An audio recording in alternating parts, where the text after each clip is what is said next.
choices. Life is full of choices. Hello humans, and welcome. I'm Rock99 and I'm here for you with my Kung Fu Panda franchise review part 3. Last time we saw the media that came with the second big entry of the franchise, Kung Fu Panda 2, released only 3 years apart from the first movie. But if this sequel came relatively fast, we had to wait a bit longer for the third movie release. This doesn't mean that DreamWorks didn't do anything to keep on expanding the Kung Fu Panda franchise though. In fact, during these years, they released comics, apps, and flash games playable on Nickelodeon's official website. All of this as the Legends of Awesomeness series was still ongoing. But in particular, among all of these media, 2 more short specials and a new video game have been released. So without wasting any more time, let's see what we got. The 2 short specials are Secrets of the Masters and Secrets of the Scroll.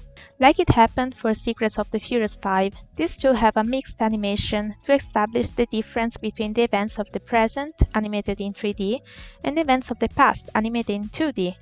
And I have to say that the design of the 2D parts is amazing. It is so colorful and cute, and with this aesthetic they deliver such deep life lessons. In Secrets of the Masters, we see the 3 masters of Government City as their younger selves, learning that doing something to help and protect others is more fulfilling than doing anything just for money. While in Secrets of the Scroll, with a younger tigress, we learn that it doesn't matter how much you try to be someone else, or how much others try to transform you into someone else. At the end of the day, you can only be yourself, for you to unlock your true potential. I personally love these Kung Fu Panda shorts. Along with the first ones, I really recommend watching them because they are so good. Their animation is spectacular and they effectively give you more information on known characters. In Secrets of the Scroll, we see Tigress's character being deepened indeed, and in both shorts, we've given further proof of Master Wu Wei's wisdom. Not to mention that they're also so funny. Seriously, I really recommend watching them if you didn't already. Also cause look how cute teenage boy is here. He's adorable. Anyway, about the new video game I mentioned. It was developed by Vicious Cycle and released on December 2015. It is a Super Smash Bros.-like game. It has basically the same mechanics and gameplay, but the maps and the characters are all from the Kung Fu Panda franchise. From the start, you have a lot of characters you can play, the most important ones from both the movies and the specials. And there are a lot more you can obtain with the DLCs.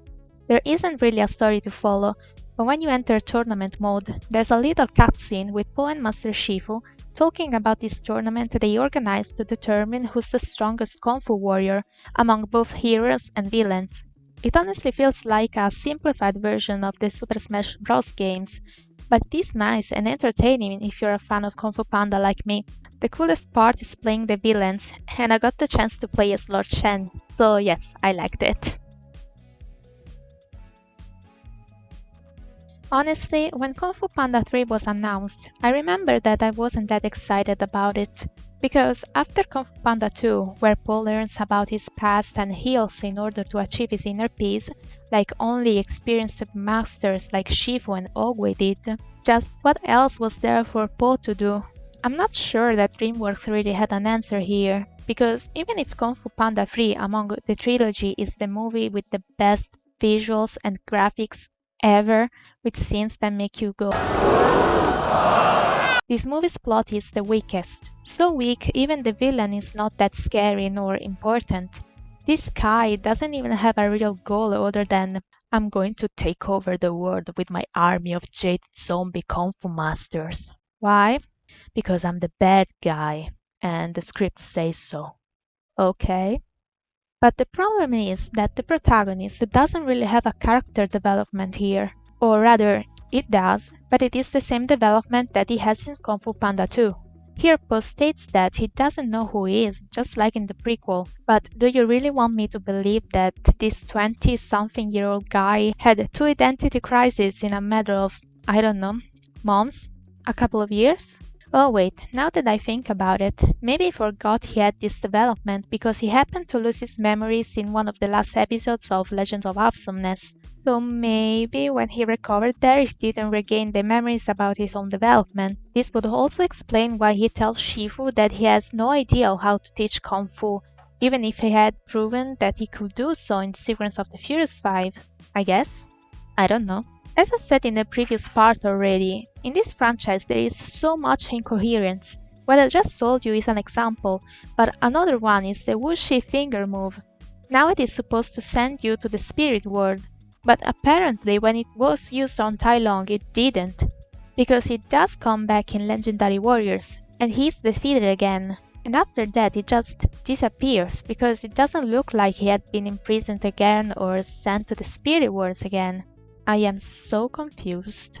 Actually, at this point we could say that in this franchise some media are canon, while some others are not. Supposedly the real canon of the franchise is represented by the movies and the shorts. But as I was looking around the internet for clarity, I realized that nobody knows what can really be considered canon, because users had pointed out contradictions within movies and shorts as well. Like in Secrets of the Furious 5, Viper's dad was sad because his only daughter didn't inherit his poisonous fangs, but then, in Holiday, she says she has sisters. Also, the Wiki fandom page didn't put the video games among the non-canon media, so if the games can be considered canon, the characters should already be familiar with the concept of Chi. And indeed Tai Lung returns, but just to disappear again. Actually, this character's fate is an issue no matter what you consider canon. Even if you consider the movies only, Tai Lung here was supposed to end up in the spirit world, but then why didn't Kai capture his soul there as well? Tai Lung was indeed one of the strongest characters around, and Kai needed powerful souls to get back to the mortal world, so it made sense for him to go capture Tai Lung's one as well, right? But apparently Kai didn't find him. So just where is Tai Lung? Did Po just disintegrate his body and soul here? I think that for a franchise as big as this one, they should be clear what is canon, because otherwise it is just random stuff put there by whoever happens to work with Kung Fu Panda, like it happened with Black Rock Shooter's franchise. But the difference there is that the Black Rock Shooter franchise was built around an illustration of this girl. We only knew her name, so you can give her any kind of background and place her in any kind of story. But Kung Fu Panda started with a movie for which an entire world was built. And when you do a world building, you establish rules to explain how your world works. And of course you can always expand your world later, if you're coherent with said rules. For instance, if we consider the movie's canon only, introducing Chi here worked really well. And to be honest, I'll never understand why these productions are so apart from their fandoms. If they actually take a little time to view what fans do and create with their franchise, they could easily keep track of what they did for all those years, and actually be coherent with their own products. For the record, I personally spent more or less a month to view every entry of the franchise, thanks to all the other fans on the internet that dedicated their time and effort to organize information on each of them. And considering that it is easy to get this kind of information, I struggle to believe that nobody used them to avoid such contradictions in the franchise. But in any case, there is one thing that I think really ruined Kung Fu Panda in its core, more than anything, because I think it also harms the fans, both new and old ones. And I'm talking about Master Oogway revealing to Po that he had chosen him as Dragon Warrior because he foresaw from the universe that he was destined to become the Dragon Warrior and to do great things. Now, first things first, Master Oogway has never been a future teller that knows the fate of everything and everyone else. As a master of martial arts, and as Chinese traditions want, he was very spiritual and indeed in harmony with the universe, so he was capable to interpret the signs and messages it sends not only to him, but in general. This is a concept from Asian culture and I'm really not an expert, but if I get it right, the universe has already everything established within itself, but it doesn't intervene directly in people's lives, nor it gives direct instructions to others for them to intervene in your life, because it is up to the person to recognize these signs to get to their right and personal path.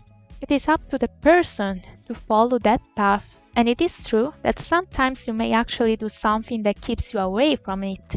It all depends on you in the first place. So making Master Uwei say this, On the first day we met, I saw the future of Kung Fu. That is why I chose you, Po. not only defies the culture the movies try to represent, but it goes against what the entire first movie was about. Not to mention that it reduces everything to the typical story and journey so popular now among writers, and that's making the protagonist the special or the chosen one. This kind of protagonist is also commonly called the Mary Sue on the internet. To make it clear, a Mary Sue protagonist does not mean that a story is bad, okay? Every protagonist has something that makes them stand out among all the other characters, otherwise they wouldn't be protagonists. And we have indeed a lot of successful franchises with Mary Sue characters, because what really matters is what the story tells you and teaches you after all. But Kung Fu Panda didn't start as a Mary Sue story, and that's one of the reasons why it was so good in the first place. Uwei here didn't foresee anything. Paul landing in front of him just as he was about to point at Tigress was a clear sign of the universe sending a message, and because he knew that there is no accidents in the way of the universe, he just accepted that. Take note that Master Uwei here had all the authority and power to say, "Move, Panda, you're interrupting the ceremony." In Uwei's place, Master Shifu would have done that. Po wasn't the chosen one, Po just literally fell on his right path. And Uwei in his wisdom recognized that. That's what it was all about. But because of Kung Fu Panda 3, all of this just doesn't exist anymore. It all happens because apparently it couldn't be anybody else but Po. And it is such a waste. It is so sad, just so sad for the message going from "you don't need to be special to do great things and succeed" to "only the special ones can do it." I honestly have no words to say how disappointing and demoralizing this is. It is just so sad and wrong to give this kind of message. I'm not saying that they did it on purpose, or at least I hope so, but it is wrong, especially nowadays where I see dreams being crushed by the weight of reality every single day. And about this, I just want to say for whoever is watching that if you have a dream, just do everything you can do to pursue it. Anything. Just do it. I know that it is difficult, and with all the competition that social media has raised, sometimes it feels impossible, but don't give up. Be the Po of Kung Fu Panda 1 and never give up on yourself or your dreams. Look, I'll bring back an old meme for you. Do it! Just do it! Don't let your dreams be dreams. Yesterday, you said tomorrow, so just do it! Make your dreams come true! Just do it! Put this as your alarm clock in the morning and repeat it throughout the day. Anyway, with this said, thank you so much for watching. Leave a like and subscribe for more, and let me know in the comments what you think. If you agree or disagree with what I said, if there's something in particular you'd like to mention. And let me know if you did set that alarm clock. I did. It's a little bit of a trauma, but it wakes you up pretty well. For more content and to know more about my reviews, follow me on socials too. You found the links in the description. Thank you again, see you soon with part 4. Bye! Just do it! Yes, you can! Just do it! If you're tired of starting over, stop giving up.